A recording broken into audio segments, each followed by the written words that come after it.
Hello, let's take a look at the poem Black Woman by Leopold Senghor.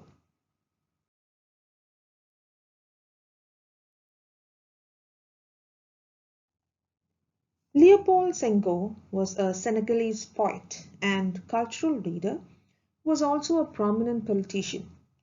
In fact, he was the first president of Senegal.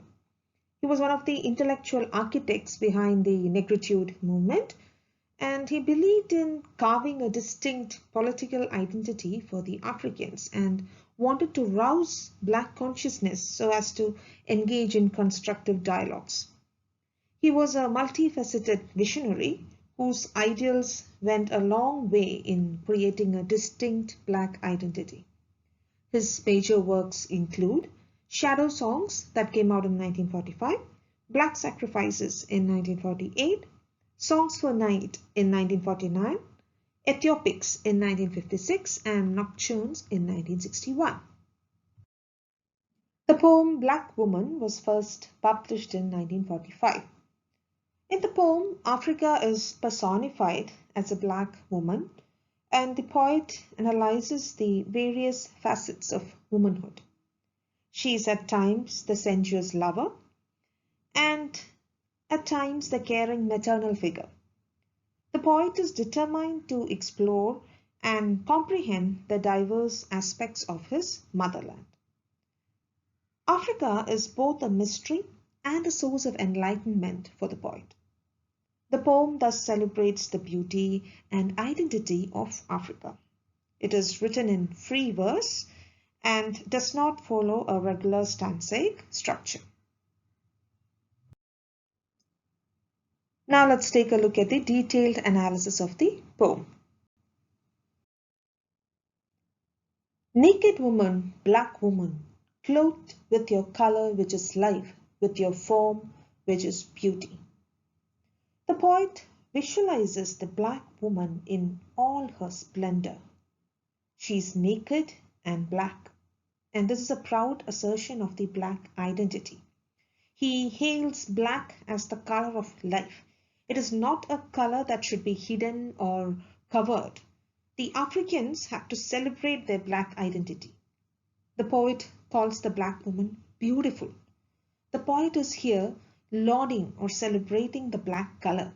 Earlier, the Blacks were discriminated on the basis of their color, and the poet wishes to assert this color, the color Black, and the naturality of its beauty.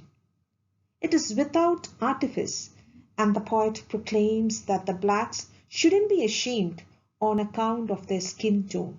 Instead, they should appreciate and make it their ideal as opposed to the Eurocentric norms that they were forced to adhere to. In your shadow I have grown up. The gentleness of your hands was laid over my eyes. The poet declares that he grew up in the shadow of his motherland. He drew his support and inspiration from her. Africa here becomes the eternal mother who nurtures her offspring. She is gentle and caring and extremely protective of her children. Here, poet sees Africa as the gentle mother who tries to shelter her children from the harsh realities of life. And in turn, he becomes the admiring son.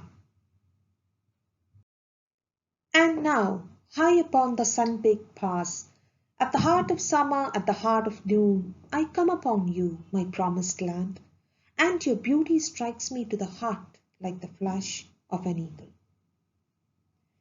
As the relentless sun bears down on the poet, he wishes to seek shelter in the comfort of his motherland's presence. Promised land is a biblical allusion. The Israelites had to suffer a lot of hardships before they could get inside the promised land, before they could get access to the promised land. The poet also yearns to reclaim his promised land. For Senghor, Africa is his promised land. It is his refuge. Senghor was educated in France, but his heart yearned for his native place, Senegal. So even though he was familiar with the European world and its culture, He felt alienated there as Africa was his true home. Senegal was the place that he always yearned for. And here Senghor says that he equates Africa with the promised land, the cherished heaven on earth. He feels the land's beauty keenly and says that it strikes him like the flash of an eagle. What he means is that her beauty is sharp and vital, and he feels it striking his heart. Naked woman, dark woman. This line is a play on the first line, and again the poet emphasizes the darkness of his motherland. The colonizer's narrative had branded black and dark as inferior, and here the poet reiterates the idea that he is proud of his motherland's darkness. The Africans have to create their own narrative where they have to embrace their darkness, and black has to be the dominant motive. Firm-fleshed ripe fruit, somber raptures of black wine, mouth making lyrical my mouth. Savannah stretching to clear horizons, Savannah shuddering beneath the east wind's eager caresses. In this stanza, the poet again returns to sensuous imagery. Africa becomes the lover as the poet celebrates her earthy beauty. She is described as a ripe fruit with firm flesh, perfect in texture and taste. She is described as the delight one experiences from sipping beautiful black wine. As the poet kisses his beloved, it is described as a lyrical union of mouths. Just as the savannas are the African grasslands, just as the savannas enjoy the embrace of the east wind, the seductive woman enjoys the caress of her beloved. Africa is the desirable woman in this new narrative. She is no longer the inferior and dark slave. Instead, the poet celebrates the beauty of the black woman. Carved tom-tom, dot tom-tom, muttering under the conqueror's fingers. Tom-tom refers to a cylindrical drum, possibly one that has been carved out of wood. The tom-tom here is symbolic of the African identity. The Africans have been used by the conquerors or the colonizers. The songs thus created by the colonizers are not perfect. They are not lyrical at all. Rather, they are mutterings. They are angry mutterings of the natives. The natives are not happy with the colonizers, and this discontent is revealed through the music that had been created. The poet feels that it is time to move on and create soulful melody in place of the angry mutterings. Your solemn contralto voice is the spiritual song of the beloved. Contralto is a kind of female singing voice in classical music. It has the lowest voice range and is considered to be very rare and exquisite. The poet continues the musical imagery and says that unlike the conqueror's music, the new music created by Africa will be a beautiful contralto that will become a spiritual anthem. It will be the music of love. It will be the spiritual music of a liberated race. This song will inspire the beloved to act and to resist. The conqueror's song was based on violence and domination, but this song that has been newly created, is shaped out of freedom and exhilaration. Naked woman, dark woman. Oil that no breath ruffles, calm oil on the athlete's flanks, on the flanks of the princess of Mali. Gazelle limbed in paradise, pearls are stars on the night of your skin. Naked woman, dark woman. This line is repeated so that the poet can emphasize the centrality of the African identity in the new discourse that they are crafting.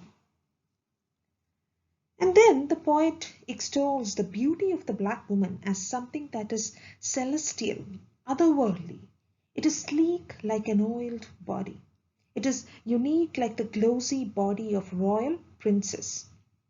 Senghor elevates this new ideal of beauty even higher when he compares it to that of a heavenly gazelle. The black woman's body is graceful and fluid, and the poet accentuates the image with the final comparison. Pearls, renowned for its beauty and radiance, will look like stars adorning the beautiful night sky of the black woman's skin. So old beauty paradigms are being rewritten here to create the new aesthetic standard that the poet is emphasizing. Delights of the mind, the glinting of red gold against your watered skin. The poet finds immense delight in the presence of his beloved black woman. Her clear skin gleams like polished gold, and he is mesmerized by the sight of her. The black woman is not just a source of physical pleasure. She also offers him tranquility and bliss. Under the shadow of your hair, my care is lightened by the neighboring suns of your eyes. Africa is not just a beautiful woman. She is his refuge from the turbulent world outside. The motive of woman as refuge completes the image of the motherland that the poet had been carefully crafting. She is not just a maternal figure or the sensuous lover, but the ultimate source of solace. The poet asserts that his troubles are lightened by the warmth of her loving glance. Her eyes are the suns that will protect him from all troubles. He will be shielded by those fierce suns that will comfort him in his arduous journey. Naked woman, black woman, I sing your beauty that passes, the form that I fix in the eternal, before jealous fate turn you to ashes to feed the roots of life. The poet offers to immortalize the black woman's beauty forever. In the physical realm, this is not possible as earthly beauty is transient. He aims to etch her beauty in the realm of immortality through his poetry. Though jealous fate might snatch her away, her memories will forever be preserved through his verses. As her body turns to ashes to renew the eternal cycle of life, death, and rebirth, the poet's gift will ensure her immortality. I hope the poem is clear to you. Thank you.